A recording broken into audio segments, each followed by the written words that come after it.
Dün Kobani'de yaşananları bahane ederek İslam'a ve Müslümanlara saldırıp vahşi cinayetlere imza atan HDP-PKK zihniyetinin bugün de kadına şiddeti bahane ederek İslam'ın şiarlarından olan tesettürü ve tesettürlü kadınları aşağılamaya çalışması 6-7 Ekim saldırılarının bir başka yönüyle devam ettiğini göstermiştir. Van'da mitingden dönen 5 tesettürlü bayana alçakça saldıran HDP-PKK zihniyetinin kadına şiddeti kınamaları, kargaları bile güldürürken eylemde verilmek istenen mesaj, HDP ve PKK'nın zihin kodlarını bir kez daha tüm çıplaklığıyla ortaya koymuştur. İslam kadına değer veriyor. İslam'dan önce kadınlar köleydi. Kadına özgürlük veren İslam'dır. Kadını meta olarak kullanmaktan çıkarmıştır. Cenneti annelerin ayaklarının altına sermiştir. Hal böyleyken kalkıp da İslam'ın farz kıldığı örtünmeyi kadına karşı bir kölelikmiş gibi yansıtmak, kadına onur ve şeref bahşeden İslam'a en büyük hakarettir. HDP'nin eylemi İslam karşıtı bir eylemdir. Binlerce çarşaf giyen Müslüman kadın vardır. Hiç kimsenin çarşaf üzerinden İslam'a ve Müslümanlara saldırmaya hakkı yoktur. Bu tablo Müslüman Kürt kadınlarımızın kahhar ekseriyetini oluşturan çarşaflı kadınlarımıza ve bu uğurda direniş örnekliğini gösteren zulme ve haksızlığın direnmenin sembol lideri Şehzade'ye yapılmış bir saygısızlık olarak görüyoruz. Bugün tesettüre bürünmüş İslam'ın bütün erdemleriyle donanmış bayanlarımız İslam ümmetini oluşturan binanın en muazzam ve muhteşem sütunlarıdır.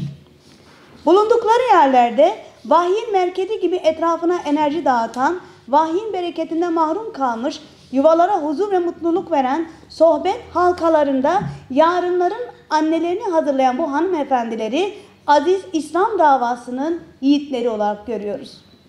Çarşafta örtünme adına İslam'ın Müslüman bir bayandan istediği her şeyi karşıladığı için yüzyıllardır Müslüman bayanların tartışmasız üniforması ola gelmiştir. Çarşaf, İslami asaletin ve aynı zamanda İslami zarafetin de zirve noktasıdır. Mükemmelce örtünen bu Müslüman bayanlar, yeryüzünde insanlara Allah'ı hatırlatan işaret levhalarıdır. Allah'ın yeryüzünde çizdiği çizgileridir, hürmetidir, haremidir. Allah'ın gözetilmesini istediği haddi hudududur.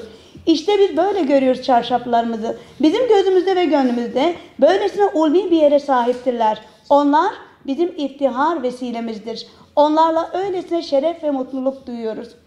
Küfür cephesinin en büyük korkusu ise tesettürdür, çarşaftır. Çünkü günümüz egemen küfür cephesinin üzerine oturduğu sütunlar çıplaklıktır, örtüsüzlüktür, nikahsızlıktır ve kadın cinselliğidir. Tesettür ve özellikle çarşaf, başta yaşadığımız coğrafya olmak üzere Avrupa'nın, Amerika'nın ve bütün bir dünyanın gündeminin üst sıralarında olmaya devam etmektedir. Durum gösteriyor ki bu güruh Amerika'yı memnun etmek için Müslüman Kürtlerin geleneklerini, kültürlerini, kıyafetlerini ve kadın onurunu ayaklar altına almaya amade olmuşlardır. Müslüman, Türk ve Kürt halkını inanç ve kültür değerlerinden koparmaya çalışan batıcı Kemalistlerin güç kaybettiği bu günlerde faşizmin bayrağını çarşafa, tesettüre hakaretle HDP devraldı. Tüm halkımızı bu maskaralığa dur demeye ve alanlarda yüksek sesle dillendirmeye, HDP'yi de çarşaflı kadınlara köle muamelesi ve İslam'ın simgesi olan örtüye hakaretten dolayı Müslüman halkımızdan özür dilemeye çağırıyoruz.